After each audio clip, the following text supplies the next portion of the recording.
पुराणों के अनुसार भगवान परशुराम को श्री हरि विष्णु के अवतार माना गया है। भगवान विष्णु का यह सबसे क्रूर अवतार था। शिवजी द्वारा प्राप्त परशु के कारण ही उनका नाम परशुराम पड़ा था। परशुराम महर्षि जगमोगिनी और माता रेणुका के संतान थे। परशुराम उनके सबसे छोटे कर लाडले पुत्र थे। 500 भाइयों में परशुराम ही सबसे तेजस्वी और न्यायपूर्ण योद्धा थे। धरती पर उनके जैसा योद्धा कोई नहीं था। परशुराम अपने माता पिता के सबसे लाडले और आज्ञाकारी पुत्र होते हुए भी उन्होंने माता का सिर काट दिया था। आखिर उन्होंने ऐसा कठोर कदम क्यों लेना पड़ा? ऐसा क्या कारण था जो उनकी माता के जीवन से भी बढ़कर था? आगे इस के बारे में विस्तार पूर्वक पढ़ेंगे। परशुराम के पिता जगमोगिनी बड़े ज्ञानी और तपस्वी थे। उन्हें सभी प्रकार की सिद्धियों का ज्ञान था। परशुराम अपने पिता की आज्ञाकारी पुत्र थे और पिताजी की हर आज्ञा को पत्थर की लकीर मानकर हर हाल में पूर्ण करते थे। एक बार की बात है, ऋषि जगमोगिनी के स्नान के लिए पत्नी रेणुका नदी में पानी लेने के लिए गई। वही कुछ ही दूरी पर राजा चित्र भी स्नान कर रहे थे। राजा चित्ररथ को देख वह काफी समय तक वह उन्हें ही स्नान करते देखते रहे।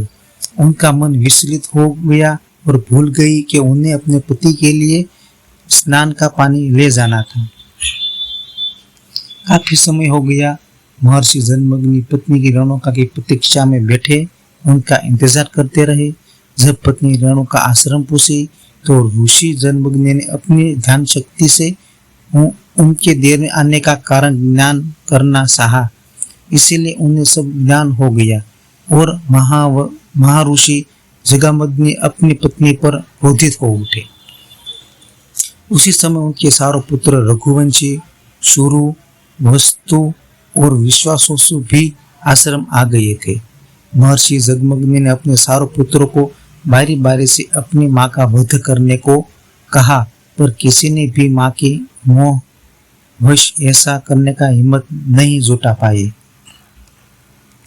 किसी ने भी पिता की आज्ञा को नहीं माना और सभी पीछे हट गए, क्योंकि हिंदू धर्म ग्रंथों के अनुसार किसी भी स्त्री की हत्या को बहुत बड़ा पाप माना गया है और यही अपनी ही माँ का वध करने की बात थी। लेकिन पिता आज्ञा का विरोध करता भी एक बड़ा अपराध है। चारों पुत्र समझ नहीं पा रहे थे क्या करना उचित होगा। जब ऋषि के चारों पुत्रों ने उनकी आज्ञा को नहीं माना तो अपने चारों पुत्रों को चेतना, बुद्धि और विचार नष्ट होने का श्राप दे दिया। वही थोड़ी देर में परशुराम भी आश्रम आ गए। परशुराम को देख महर्षि जगमोगिनी ने उन्हें अपनी माँ के और अपने चारों भाइयों का वध करने का आदेश दिया। अपने पिता की आज्ञा पाकर उन्होंने अपनी माता और चारों भाइयों का वध कर डाला। यह देख ऋषि जगमोगिनी काफी प्रसन्न हुए और परशुराम से वर मांगने के लिए कहा।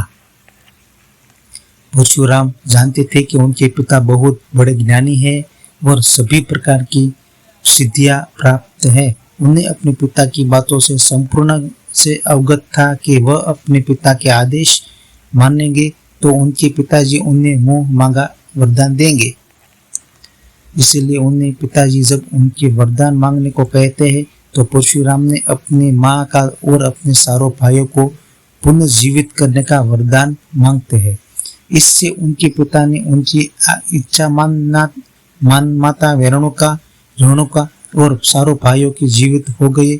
इस तरह परशुराम ने अपने पिता की आज्ञा भी मानी और अपनी माता और भाइयों को जीवित भी कर लिया। परंतु माता को पूर्ण जीवित हो गई पर उन पर अपनी माँ का हत्या का पाप सड़ गया। इस पाप से मुक्ति पाने के लिए परशुराम एक पर्वत पर शिव आराधना करने के लिए चले गए। कई वर्षों की कठोर तपस्या से प्रसन्न शिवजी ने उन्हें सक्षम आ गए और उन्हें मृत्यु कुंडली के जल में स्नान करने के लिए आदेश दिया। तभी वह